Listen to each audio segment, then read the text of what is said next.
Soal kontroversi wasit di laga panas Argentina kontra Mesir, kita bahas bersama Fahrizal Kahar, seorang wasit yang juga instruktur VAR dan analis sepak bola Anton Sanjoyo. Selamat malam, Bung Rizal, Mas Anton. Selamat malam.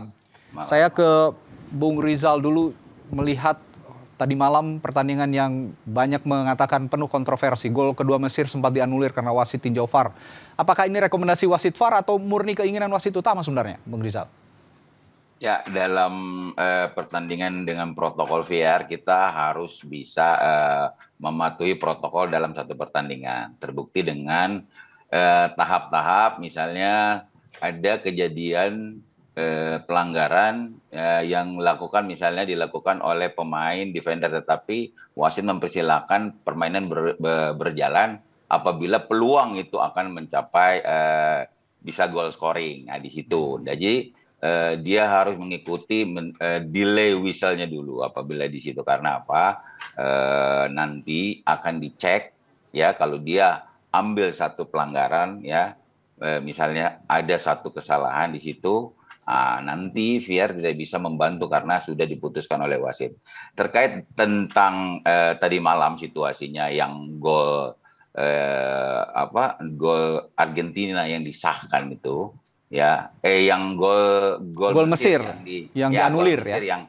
Yang dianulir, yaitu itu adalah merupakan prosedur kalau disebut dari sistem VAR itu, protokol VAR adalah APP, attacking pass position. Tahap-tahap penguasaan attacking yang akan menyerang dan membuahkan hasil, baik itu penalti atau gol. Nah, di situ wasit mencek sebelum ada gol ada apa yang dilakukan oleh tim yang menyerang, tim yang melakukan goal scoring di situ. Apabila ada satu kesalahan yang dilihat sama VAR, yang jelas menurut VAR ini adalah satu pelanggaran, dia akan merekomendasi wasit untuk ke layar atau on-field review di situ. Oke, Bung Rizal, sebelum saya ke Bung Jo, saya ingin juga mendalami kalau memang tadi Anda sebut ada whistle delay gitu, itu ada ketentuan atau tidak berdasarkan aturan VAR bahwa whistle delaying ini paling lama berapa lama bisa diterapkan dalam sistem VAR?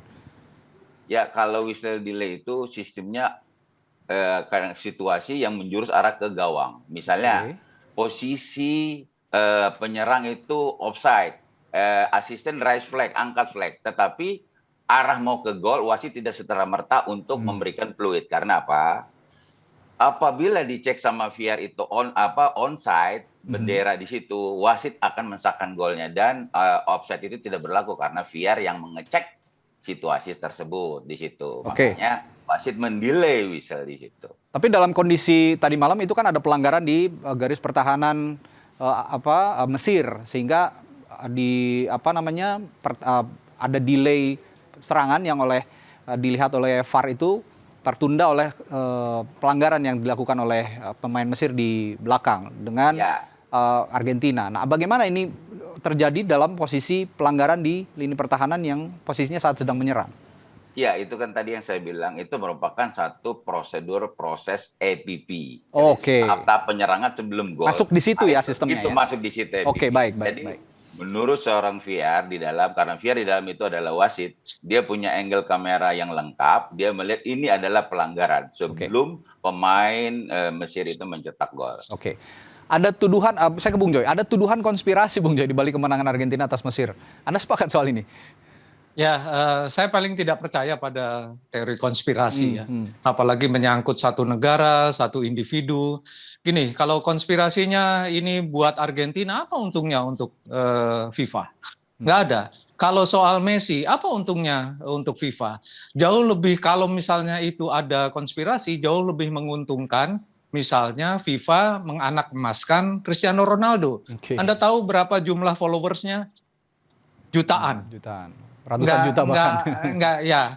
Secara cuan, secara keuntungan finansial pasti lebih untung menganak emaskan Cristiano Ronaldo. Kenapa harus Messi? Kalau secara negara kenapa harus Argentina? Kenapa enggak Jerman? Jadi atau Prancis yang jauh lebih kaya daripada mereka. Ya, saya nggak pernah percaya itu. Ini yang pertama. Yang kedua, ya terima kasih kepada Bang Rizal ya yang sudah menjelaskan secara gamblang tentang bagaimana aturan VAR itu berlaku.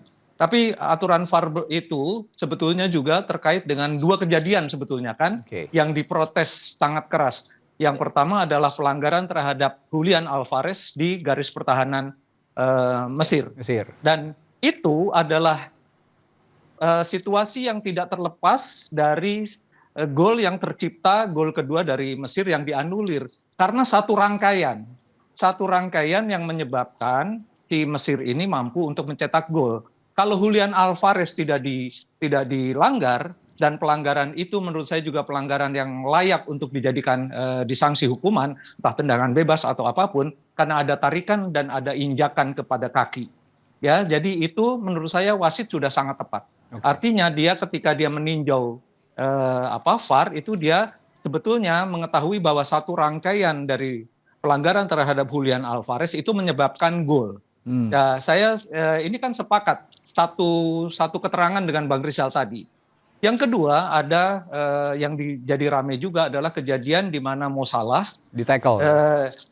Dihadang, bukan di-tackle. Dihadang. Dan gerakan dari Nico Gonzalez itu gerakan yang normal. Kalau saya lihat dari tayangan ulang, itu bola kena kaki Alvarez, kena kaki Gonzalez dulu, lalu Salah kehilangan posisi keseimbangan, lalu terjatuh.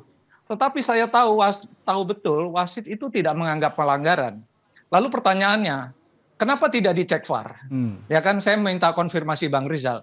Dicek VAR itu sepanjang wasit utama yakin bahwa pandangannya jelas, dia diperintah pun, saya minta konfirmasi ya Bang, diperintah oleh wasit VAR pun, dia boleh menolak kan? Karena pandangan dia lebih jelas daripada mungkin yang dilihat oleh wasit VAR. Jadi dia boleh menolak, boleh diperintah, tapi dia boleh menolak. Tidak ada obligasi wasit utama untuk melihat VAR sepanjang dia yakin.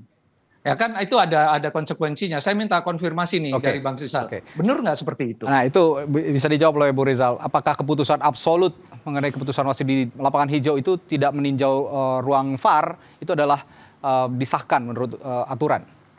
Ya, saya sepakat sama Bung Joy tadi tentang pelanggarannya ya. Di situasi pertama terlihat ada injakan dari pemain Mesir. Di situasi kedua, situasinya Mo Salah unbalance, tidak posisi karena dia penguasaan bola, dia maju lebih dulu, bola di belakang. Sehingga arah berputar, dia tidak keseimbangan. Kaki pemain bertahan defender Argentina sudah berada di situ sehingga terbentur. Ya itu menurut wasit diberikan normal play. Jadi permainan dilanjutkan. Nah, sekarang kalau VAR itu kan VR, video assistant referee, wasit yang punya kuasa. Saya sepakat tadi sama Bang Joy, misalnya kalau wasit bilang ini menurut saya ini, oke, no problem, tapi VR harus melihat dalam situasi dia membantu wasit kalau obvious dengan jelas.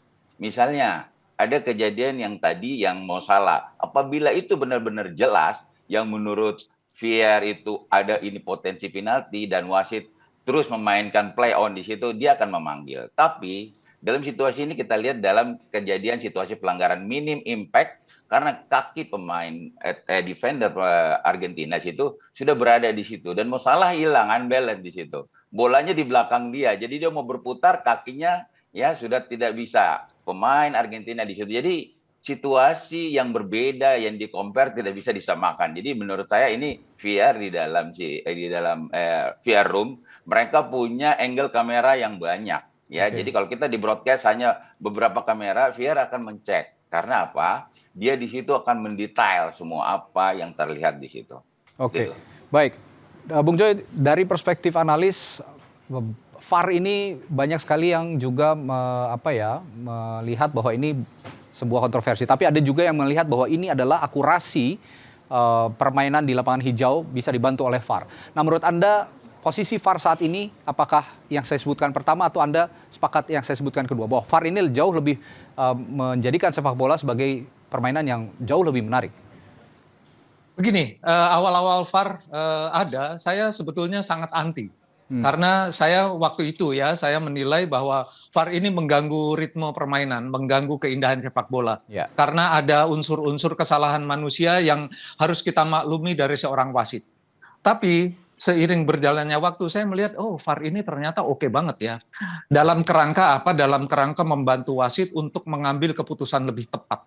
Ya, karena posisi wasit kan bagaimanapun wasit seorang manusia punya kelemahan, mungkin dalam angle yang tidak sempurna, mungkin juga jaraknya agak terlalu jauh. Ini membuat situasi keadaan keadilan di lapangan itu bisa dibantu oleh adanya VAR. Jadi sekarang saya dalam posisi sangat setuju dengan adanya VAR. Oke, baik. Terima kasih pandangannya Mas Joy dan juga Bung Rizal. Ini masuk ke quarter final, perempat final.